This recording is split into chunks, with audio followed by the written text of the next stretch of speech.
Welcome, everyone, to the Inclusion Podcast. I'm Dr. Julie Kostner. And I'm Dr. Christy Preddy-Franzak.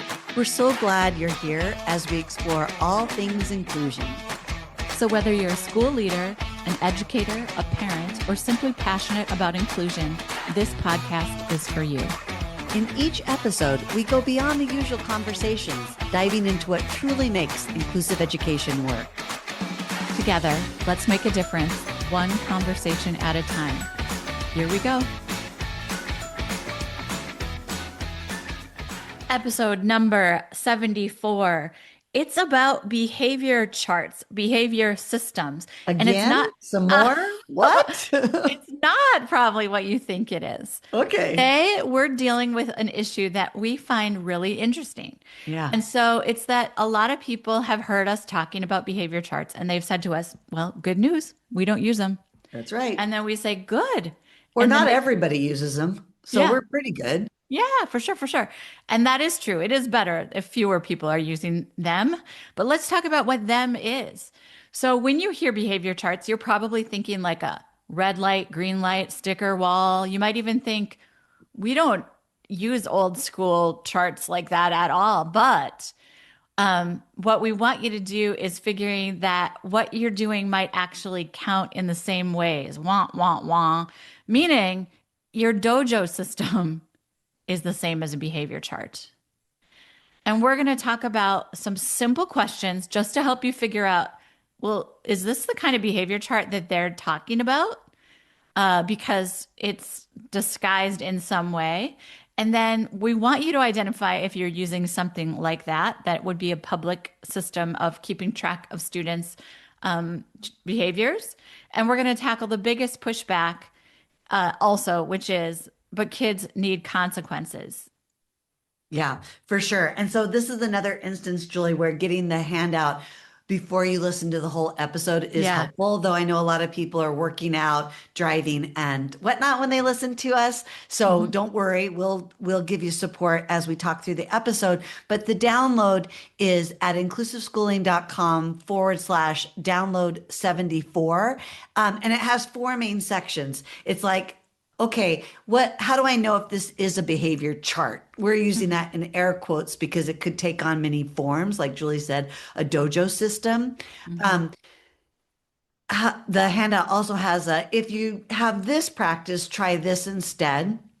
It talks about how come kids are just a quick glance at why we're seeing these behaviors, and that's often these stressors.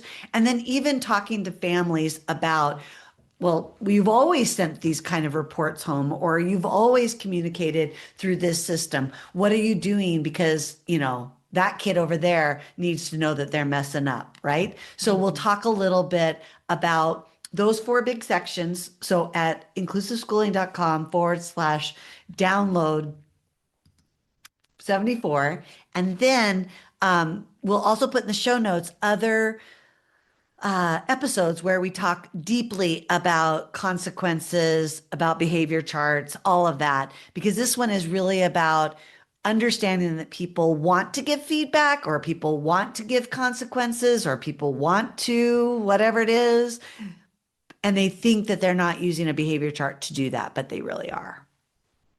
Christy, I'm going to go right in on this kind of a fast section because Good. it's like, let's talk about, is it a behavior chart? Is this the kind of thing that we are saying to bag, to stop using, to cease to exist? And these are the indicators. Are you ready? Number one, is this thing public? Can other students see it, or can they hear it? As an example, I really like how Christy is sitting crisscross applesauce, right? That is stating publicly that Christy's doing a great job. It is also stating publicly that others are not. And so if any child's internal state or behavioral level is visible to the group, I would call it public, and I would say, let's stop using it. Good. Okay, that was helpful. Yeah, a second one, is it one size fits all? Like, is it a system that class-wide or a school-wide? And it's assuming that all kids regulate in the same way, and all kids get rewards or class-wide targets or universal clips or cubes or stars or marbles or whatever. And then if it's a one size fits all, then every student is expected to respond to the same system. And I would say, bag it. Well, and Julie, I'll say I'll put in show notes a link to some frequently asked questions about our humanistic brain-based approach to behavior and PBIS or teaching pyramid. Because when you say one size fits all, and then I chimed in with class-wide or building-wide or school-wide, people are going to go, wait, we have to do that because we're a PBIS or because we're doing teaching pyramid. So look for the show notes in this episode to help clarify because this one size fits all, this class wide universal is not what is required when it's thought of in these harmful ways. Okay. The third reason you would want to know, like, yep, this is the kind of thing that we're suggesting that you bag, is if it's highly symbolic. If it relies on colors, tokens, points, paws, stars, clips, rainbows, glitters, that Even sort if of, they're all nice, right? Even if they're all pretty unicorns and pretty colors. that's right. It's highly symbolic. And so what that means is if I'm a young child or if I'm a, Dysregulated child. yes, I'm expected to have to think, okay, wait, so two unicorns equals a pizza party on Friday, which is highly symbolic and confusing. And it is asking people to interpret symbolism in ways that are very cognitively taxing, if not impossible. And so the last thing related to the symbolism is it's usually involving delayed gratification, meaning on next Thursday, because we don't have school on Friday, you're going to get this kind of party because you behaved well on 2 Tuesdays ago, is absolutely too difficult for most humans when behavior is most often not a choice. It's an actual nervous system response. And so all this keeping track of points and stars and glitters and unicorns is well intentioned, but not only is it impossible for students to cognitively understand in most cases, it is also rewarding a system that is not a decision made by students.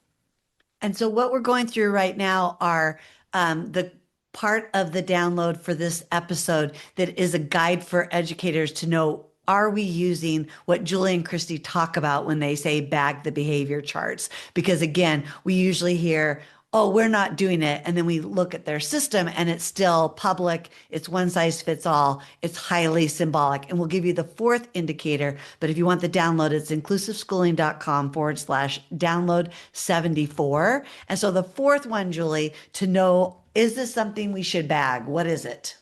It's does it shift behavior through shame, comparison, or competition? So, most often the system is saying what's good, what's bad, what's wrong, what's off track, what's right, what's on track. Now, yes, we teach kids these concepts all day long. That's okay, sort of.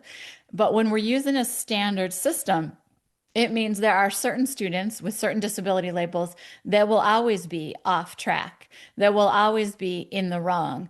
And it's a very ableist way to think about what is, quote, right and wrong in school systems. So, as a person with ADHD, and I grew up in a school system that used these things all the time, I was constantly below board. I remember this ship idea. I was below board all the time. I was also on red often. I was also not having quiet hands and quiet feet often. I was always doing the things that were being displayed publicly that were really my simply my own nervous system with significant ADHD managing in a classroom. And I was taught and learned a lot of ways that I was wrong, problematic. My body itself was in the wrong for needing to move.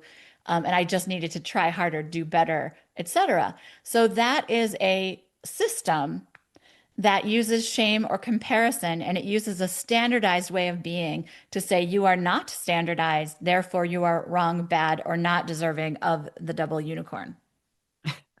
I love the double unicorns today. Yeah.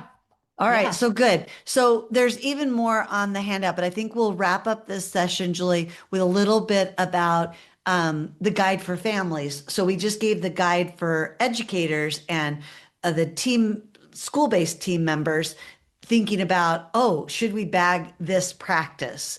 And we gave 4 indicators of what would be a criteria for bagging it. But how do we start talking to families about what our system is and why we don't do things that they may have seen, when back in the day watching Super Nanny, right? That's right.